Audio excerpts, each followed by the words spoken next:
عند توقف العقل عن إيجاد الحلول وعجز المهندسين على إيجاد التصميم المناسب، يكون الحل ربما باللجوء إلى الطبيعة، فكل شيء وجد فيه بمقدار، وهي تمثل الحل الأمثل لمعالجة أكبر التحديات. ومن هذا الأساس أنشئت المعاهد المتخصصة لمحاكاة الطبيعة، وابتكر علم قائم بذاته يتناول الطرق الأنجع لتقليد الطبيعة في محاولة لإيجاد حلول لمشكلات المستقبل.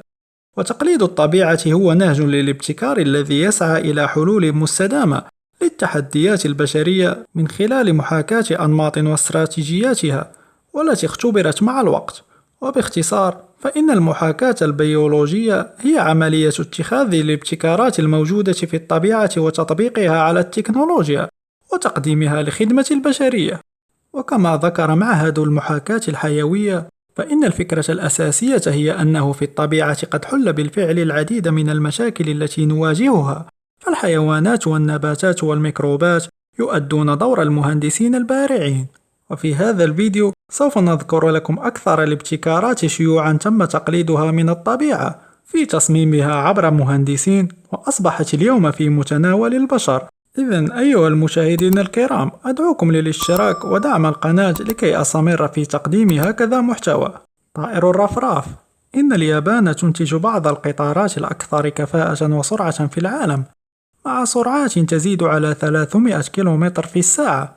فعند السفر بهذه السرعة وبعد الخروج من نفق ما، ستصدر القطارات طفرة صوتية عالية جدا، وهو مصدر ضخم لتلوث الضوضاء التي ابتلي به السكان المحليون. فماذا فعل المهندسون؟ بمساعدة القليل من المحاكاة الحيوية والذهاب نحو الطبيعة، ذهب المهندسون إلى مصدر غير مرجح، وهو طائر الرفراف ذو المنقار الممدود. فقد أعاد المهندسون تصميم القطار في صورة الطائر، ما أعطاه شكل منقار طويل في مقدمته. وبفضل هذه الترقية البسيطة تمكن المهندسون من تقليل ضجيج القطار مع فوائد إضافية كاستهلاك أقل للكهرباء بنسبة 15% وسرعة أعلى بنسبة 10%.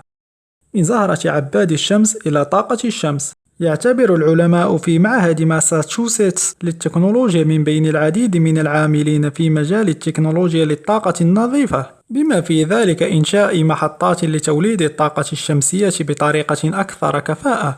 فمن خلال إعادة ترتيب الهيلوستات العاكسة، وهي مرايا ضخمة تتبع الشمس طوال العام، لمحطة للطاقة الشمسية المركزة CSB بنمط مشابه لزهرة عباد الشمس، وهي ترفع رأسها إلى الأعلى نحو الشمس.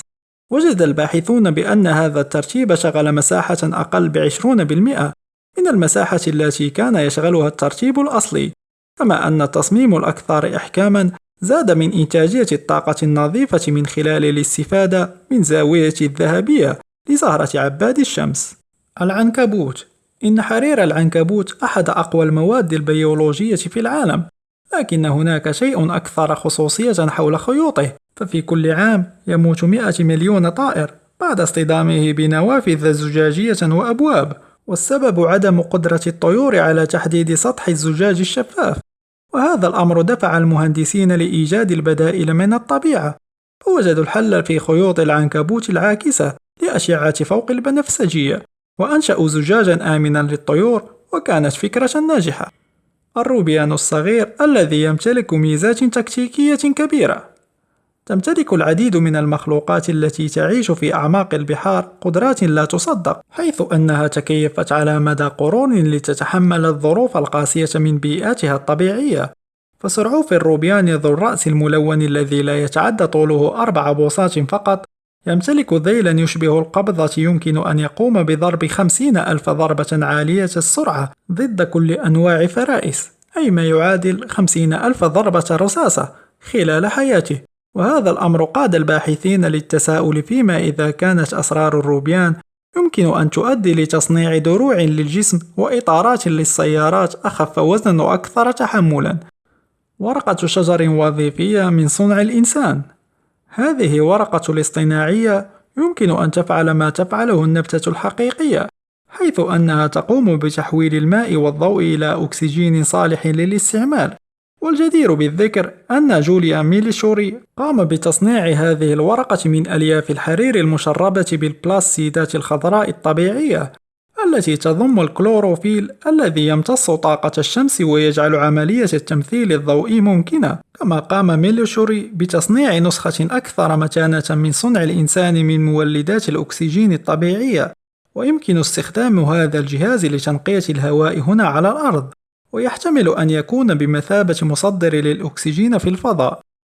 زهرة اللوتس لديها بعض الحيل المثيرة للإعجاب، ويعد تأثيرها ظاهرة خارقة للطبيعة، إذ لا يستطيع الماء أن يبلل سطح الزهرة الذي يمتلك نتوءات دقيقة ومغلفة بمواد مسعفة شمعية تصد الماء. واستوحى المهندسون من هذه الفكرة إنشاء مادة مانعة لتسرب الماء ومانعة لتسرب النفط، ويمكن رشها على مجموعة من الأدوات والمركبات والمنتجات بما يحقق رغبة المصنعين للمواد. خنافس ناميبيا.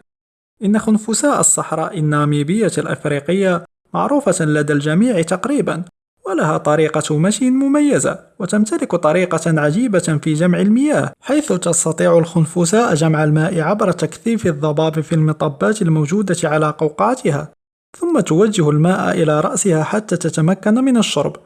باستخدام هيكل الخنفساء كمصدر إلهام، أنشأ معهد ماساتشوستس للتكنولوجيا بنية يمكن استخدامها لبناء أجهزة التبريد وحتى تنظيف التسربات السامة.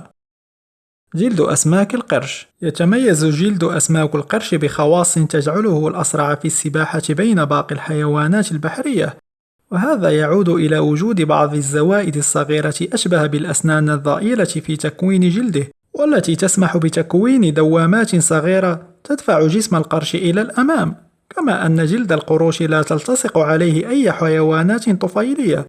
هنا جاءت الفكرة للعلماء بتصميم بدلة سباحة مصنوعة من جلد القرش لتعطي سرعة أكبر في السباحة، ولكن هذه البدلة اقتصر استخدامها في البحرية الأمريكية وفي مستشفيات كاليفورنيا على مقابض الأبواب لوقف تكاثر البكتيريا، لأنها لا تستطيع المقاومة ضد تلك المادة القادمة من جلد القروش. عين الذبابة وكاميرات متعددة العدسات. تحتوي عين الذبابة الواحدة على ما يقارب من 28 ألف عدسة منفصلة وحساسة للضوء، ما يسمح لها بالرؤية بزاوية 180 درجة. وهنا جاءت الفكرة لعلماء جامعة إلينوي بتصميم كاميرا متعددة العدسات، حيث تحتوي على 180 عدسة، وكل عدسة منفصلة بذاتها كي تندمج في النهاية وتعطي صورة واحدة كاملة. الهدف الرئيسي من هذه الكاميرات هو استخدامها في المراقبة الجوية للطائرة الآلية. أسراب النمل وسرب الروبوتات. استنادا إلى أسراب النمل المنظمة في مجتمع واحد متكامل، قام معهد نيوجيرسي للتكنولوجيا بتطوير سرب من الروبوتات التي تحتوي على خلية عقلية واحدة، ونجحوا بالفعل في صنع أسراب على غرار النمل لتنفذ كل تصرفات المتشابهة دون أي برمجة. تلك الآلات لا تشبه النمل، ولكنها عبارة عن مكعبات صغيرة تحتوي على 2 من أجهزة الاستشعار تشبه هوائيات النمل التي تلتقط الفيرمونات، وبالتالي يترك كل مكعب بقعة ضوئية ليلتقطها المكعب الآخر ليسير في نفس الاتجاه ويكون المسار موحدا للجميع. الخفافيش والعصي فوق الصوتية. اعتمد باحثو جامعة ليدز الإنجليزية على الموجات فوق السمعية الملتقطة من قبل الخفافيش، وذلك لإيجاد فريستها. بالتأكيد الخفافيش لا ترى، فهي تستقبل كل الأصوات القادمة من على بعد تحت تردد معين لا يسمعه الإنسان. وهنا جاءت الفكرة بتصميم عصي تعتمد على الأصوات فوق السمعية الصادرة من الجماد والتي لا يسمعها الإنسان، وذلك في محاولة من أجل مساعدة كل ضعاف البصر وفاقديه. ترتكز الفكرة على وجود أجهزة استشعار لتلك الأصوات في العصا، وبالتالي تصدر نوعا من الاهتزاز يصل إلى المقبض عند الاقتراب من أي شيء، وكلما كانت أقرب كلما زاد الاهتزاز. الحيتان تعتبر من أكبر المخلوقات الطبيعية، وتتمتع بديناميكية هوائية على نطاق واسع، حيث إنها من أفضل السباحين والغواصين في المحيط. ورغم كبر حجمها فإنها تقفز عاليا كالطائرة، ما يعطيها انسيابية ورشاقة عبر زعانفها التي تكون فريدة من نوعها بسبب نتوءات بارزة على سطحها. ألهمت المسننات الموجودة على الزعانف المهندسين لتصميم توربينات الهواء، ما يجعلها أكثر هدوءًا وكفاءة بالعزم. وأنتم ما رأيكم أصدقائي؟ أي من هذه الاختراعات المستوحاة من الطبيعة قد أثارت إعجابكم أو استغرابكم؟ وإن كنتم تعرفون اختراعات مثل هذه اكتبوها لنا في التعليقات.